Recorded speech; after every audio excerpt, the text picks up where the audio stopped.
The event we're going to be talking about today is called the BT Global Challenge. Incredible event. It is a round the world race, but unlike any other.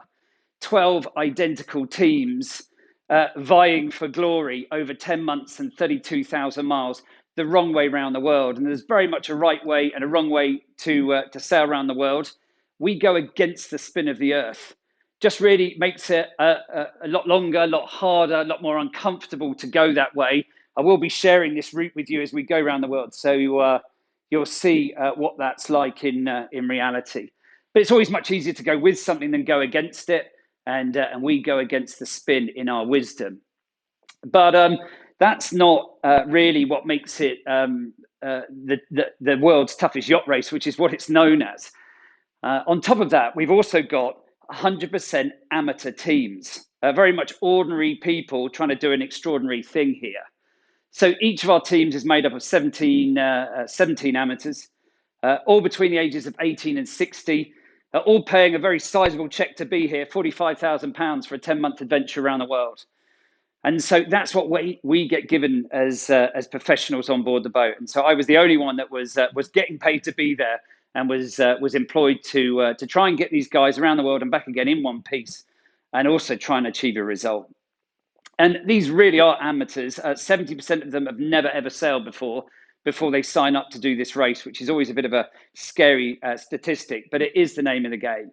But we end up with a real kind of mixed bunch of people who come to play the game, male and female, all different ages, backgrounds, and nationalities. So a real slice of diversity, but not unlike you guys getting put together 8 months ago. And literally, we just get given a yacht, purpose built to sail the wrong way around the world, exactly the same as all the other teams, absolutely identical in every way, but absolutely the right piece of equipment for the job. So we're grateful for that. We get given our crew, and off you go. And you have no choice as to who these people are. Literally, you get handed a list. 1 hour later, you get to meet them, and they are the people you have to get around the world and back again in one piece. Can't hire anyone new. You can't fire anyone because you don't like them. You've really got to work with what you got. And they're a very diverse bunch, and there's a lot of strength in diversity if you can value the differences. But also, let's be completely honest here, it's also a melting pot for conflict. So how we kind of build this team is really crucial. And the first place we started was really with them. Why are they here? Why are they wanting to do this race? What are they trying to get out of this thing? And I really wanted to know that. One, because it would give me a window on their world and have me clear on what their goal was. But two, then off the back of that, maybe we can combine that into a common goal that fits everyone's agendas. And if we can do that, of course, people are just going to be a lot more bought into what we're trying to do here. And so we asked them, we said, why are you here? And some people were competitive in their nature. They wanted to be part of a major sporting event. And this is about the only way as a mere mortal that you can do that without any experience whatsoever. And so that's what it was all about for them. They wanted to be on a team that was going to do well in the race. And they wanted that kind of sporting achievement, I guess. For others, it wasn't about that at all. It was just about sailing safely around the world and having a wonderful adventure, a wonderful year out. They didn't really care whether we came first or last, just so long as we came back in one piece and they had a wonderful time. So again, different slant on it. And others had different reasons than that. I asked one young lady why she wanted to do the race, and she said, well, actually, I'm just trying to find a husband. So there's a lot of different reasons why someone would sign up and want to do something like this. But off the back of that, what we quickly really kind of realized is that actually we were trying to do way more than just trying to take part in a round the world yacht race here. And in terms of our purpose, it was actually about this. We were here to realize everyone's dream in one way or another. Sounds a bit lofty, but actually that was the reality. Everybody had their own individual dreams. Of course, we had a big sponsor involved in the race. They had a dream about what they wanted to get out of this thing. I had a dream as the professional on board the boat. We all wanted different things. But ultimately, that was our purpose. And that's what became our purpose. Yes, for sure, we are taking part in a race. And quite honestly, we did want to do well. It wasn't about win at all costs for us, but we did want to be on the podium. So that's what we put out there as our vision, our ultimate goal for the race. And then 3 words popped out for us that we thought was going to be absolutely crucial from all of our discussions that were common amongst all of those discussions. These 3 words really resonated with us. The first was to operate safely. No one wanted to be responsible for hurting themselves or anybody else on board this boat. And if you're hurting people, you're never going to get high performance out of people because you're just going to scare them to death. The next thing is that everybody wanted to be happy. No one wanted to be spending £45,000 worth of their money and 10 months of their lives having a miserable time. So we wanted a happy boat. And at the end of the day, slow boats never win. So we wanted to be fast. However, those things are easy to say and actually quite hard to do. And in many ways are paradoxes. You know, safe is at one end of the spectrum, fast is at the other. You know, to do both at the same time with happiness in the mix as well, you know, is a challenge. And you'll see that as time goes on. But this was our blueprint pre-race that we were going for. And here's our structure. And we need a structure that's going to be sustainable. We have to go out there on the water and race 24 hours a day, 7 days a week for up to 42 days at a time on some of our longest legs, 6 weeks non-stop. So it's challenging. And as I said, we need this sustainable structure. And this is how it works. I mean, I'm lucky enough to be right at the top of the tree. And I need someone to help me with that in terms of the kind of strategy and the tactics. And that came from an American scientist called Bill. We were really trying to think about how do we play to our strengths and who have we got and what positions should they be in. And Bill was a real kind of analyst. And navigation is a real analytical game. So Bill became our navigator, and he was going to help me with the strategy. And we had 30% of the people who did know how to sail. So we used that experience and we used them in our watch leader positions. So they were the people that were going to be running the teams up on deck. And the teams up on deck are the watch 1 and watch 2 over here. And they're the people that are sailing the boat. And of course, we have 2 of them because we're running in this rota system of 4 hours on and 4 hours off. You're either working or you're sleeping. And that's how we really operate 24 hours a day. And then we've got our, I guess you could call it back office support, but they're absolutely crucial. And that's the Mother Watch here. Mother Watch are the people who cook and clean for the rest of the crew. And it's not the same people all the time. We have one person drops off each watch every 24 hours. They go on Mother Watch and they cook and clean for the rest of the crew. And so they're the people that kind of sustain the whole operation, keep us marching on our stomachs, keep the boat spotless so we don't come down with a stomach bug. But there's our structure. And again, up on deck, we have distinct people in distinct roles. We really didn't want jacks of all trades and masters of none, everybody doing everything. We wanted people to get in a role and get really good at it. And all of these roles that you see here are very distinct and they're very, very different. But the boat doesn't go anywhere without them working together. And it doesn't go anywhere fast without them working together well. So that's the kind of key piece just to remember off this slide. It's crucial. So this is a real team game, if ever there was. And just before we kick off on the race, these are our critical success factors. This is what we've got to get right to get a result. Well, we need a good strategy. And we've been looking a bit at your strategy this morning. We're going to be looking at it a little bit later this afternoon as well. But you need good strategy.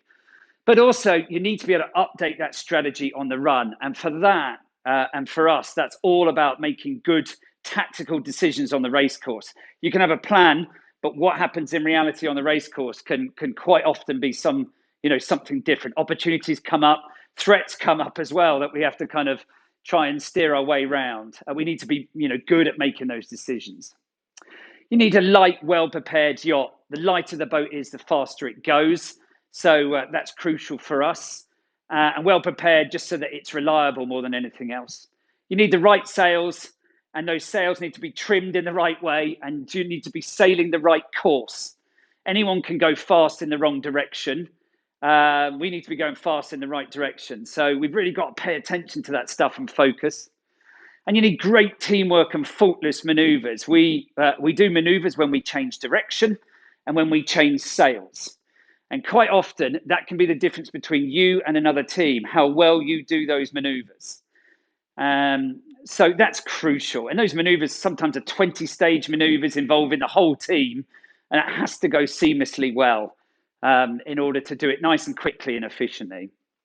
And you need a high level of motivation and resilience. Success rarely comes in a straight line. And we should really understand that, because at the end of the day, we live in a volatile world that is full of, things changing right in front of us that have never happened before. We live in an unprecedented world. And so do we, when we're out sailing on the world's oceans. So we've got to be good at staying motivated and resilient rather than something going wrong and, us falling apart. And last but not least, don't break the people or the boat, because if you do either, yeah, it's kind of game over. This is a very competitive race. Competition will just be gone. So I'm going to try and encapsulate this learning as we go around the world. But the key thing from this pre-race phase is that thriving starts with agreed and customer relevant purpose. And that's key. And at the end of the day, it's really interesting, but the team are customers of my leadership. And actually, we are making the purpose all about them. Because if we give them what they need and what they're looking for from this race, they'll give me, what I need, which at the end of the day is great teamwork and great effort. So that's really important. But it has to be about the customer. It always does. We've heard a lot about your customer this morning, which is really great to hear. But now we've got to get out there on the race course. So we've got the theory. We've now got to go and try and put it into practice. And leg one's a tough leg, kicking off out of Southampton on our way to Boston. We kick off right at this time of year, well, back in September anyway, straight out into the autumn gales that we're seeing now. So it's a tough leg. And for that reason, and the fact that we'd never raced against the competition before, we decided to just be a little bit careful with setting our goals. It's really easy to set high goals, but we've never raced against the competition before. We don't know how we're going to do. So the last thing I wanted to do was set a high goal, not achieve it, end up with a demotivated team after the first leg. So I thought, well, let's just set a slightly lower goal. Hopefully we can, exceed it, and then we can build from there. And that's a much better base for, trying to kind of build people's motivation over time. So that's what we set as the goal. And then we kicked off on this incredible adventure. And you certainly couldn't miss us on the water. We were larger than life. We were sponsored by the big energy giant BP. It was all about beyond petroleum. They were getting into solar and wind power and all of those good things. And we had a lot of support seeing us off as we left Southampton. So very emotional day for us. But very quickly, we left these guys behind and we had to get down to doing our stuff. But actually, it was fair to say over the first 3 days, we really didn't do that well. We didn't do that well at all. And by the time this picture was taken on day 3, we're down in 10th place out of the 12 yachts. So 9 other yachts are doing better than us. Front runners are 70 miles in front. And this had been a slow kind of trickle down the leaderboard. We used to get the results every 6 hours. And every time that came through, we were a few places lower than we were before. And in the early days, I just thought, well, we're just taking a little bit of time to get into our rhythm and find our feet. But look, this will start happening naturally. No need to do anything. But by day 3, I just thought, this isn't happening naturally. And actually, we're starting to see some behaviours crop up on the boat that actually aren't that helpful. Maybe it's time to have a discussion. And so on day 3, right at midday, we had our first daily meeting of the race, right up in the cockpit at the back of the boat. I mean, we're still flying along, still steering away, and we all huddled in the cockpit there. And we had our first daily meeting. And I took everything up there, took the performance chart up there, took the navigation chart up there so they could see where we were and how we were doing against the competition.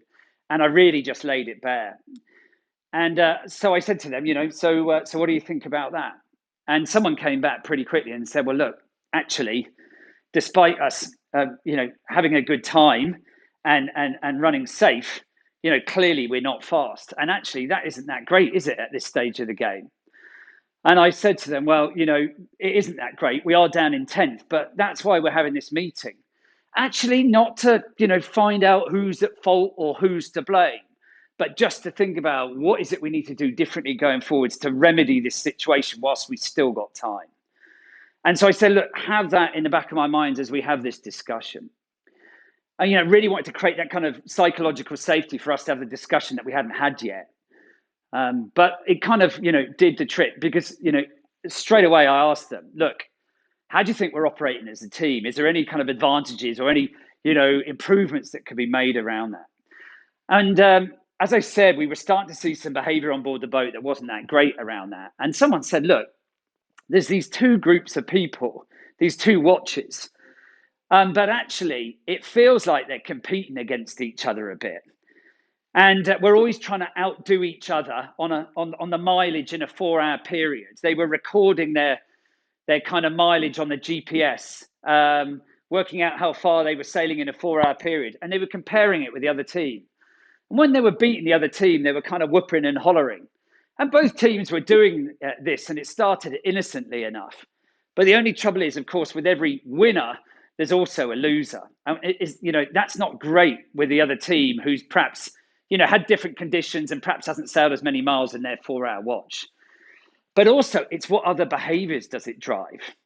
Because what this person said is, look, we are climbing the learning curve here. This is leg one. Yet all of a sudden, we are almost deliberately not sharing information with each other because we don't want to help the other team sail better than we are. And, you almost couldn't write it, but that's what was happening on day 3. And it's interesting when you put people in teams, actually, all the teams care about is themselves. And of course, you end up with this kind of silo mentality, or at least that's what was happening to us. So I said to them, well, look, what's it going to take to get rid of it? Rather than, who started it and who's to blame, what's it going to take to get rid of it? And so people said, well, look, we need a united goal that we're fighting for. And yes, we've got our top 5 at the end of this leg, but actually let's get something shorter than that. What about, what we're going to do in the next 24 hours? And we're all fighting towards it. And I said, well, look, I can give you that. Maybe it's just get past the next place boat over the next 24 hours. And everyone fights towards that. And they said, well, yeah, that'd be great. I said, what else do you need? And someone else said, well, we haven't got a mechanism where we get together with our counterparts on watch change and discuss how is the boat set up and why is it set up in the way that it is and what have they learned over the last 4 hours? Can we have a 10-minute crossover period on every watch change when we get together with our counterparts? And I said, well, yeah, let's just put that in place. So again, pretty quickly, just having the right discussion and making a couple of suggestions, we found our way through overcoming that issue that we had on board the boat. But I actually thought I'm on a bit of a winner here. And I literally went through the boat from front to back, looking for areas of improvement. I'm a big believer that no one knows how to do their jobs better than those that do it every day. So I just engaged them and just said, look, you're doing that role. What is it you can do differently or better? And we had lots of good suggestions come in. And we said, well, let's try it out. We're down in 10th. We need everything that we can get. Let's try it out. Let's meet again tomorrow and let's see how we've got on.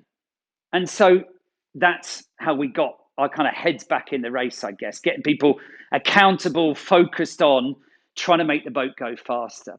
And as well as them doing that, I was also doing that. I worked pretty hard with Bill, the navigator, to come up with a strategy we thought would really help us get back up there. Thankfully, we did. And we started turning the performance of this boat around. And we started making our way back up through the fleet. And by day 10, we were 6th. By day 14, we were 4th. By day 16, we were 3rd. And we had a daily meeting every single day up until this point, continuously improving. And this is how we ended up coming into Boston. We're approaching Boston in 2nd, so we're in a damn good shape. It justifies the whole crew putting in all the hours that they've done, because it's been a big team push, right from sort of 2 or 3 days in when we all had our first sort of team talk. So it's a team effort and a team achievement. 2nd's fantastic. Couldn't have hoped for more. We're absolutely over the moon.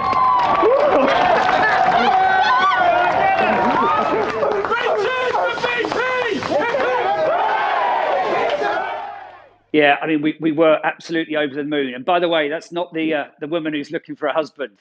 Before we get any wild rumours going on around the conference, my lovely wife come to see us into Boston the easy way on a 747, wearing one of our shirts just to clear that up. So it was a great one for us. But this is what we learned from that leg. It's so important to engage everybody and build the share accountability for the result in a team. Really, really important. And that's what we did on day 3. Really put it onto them. It wasn't about telling them what to do. It was about asking them, what is it you think we need to do differently moving forwards? And that's what made the difference for us.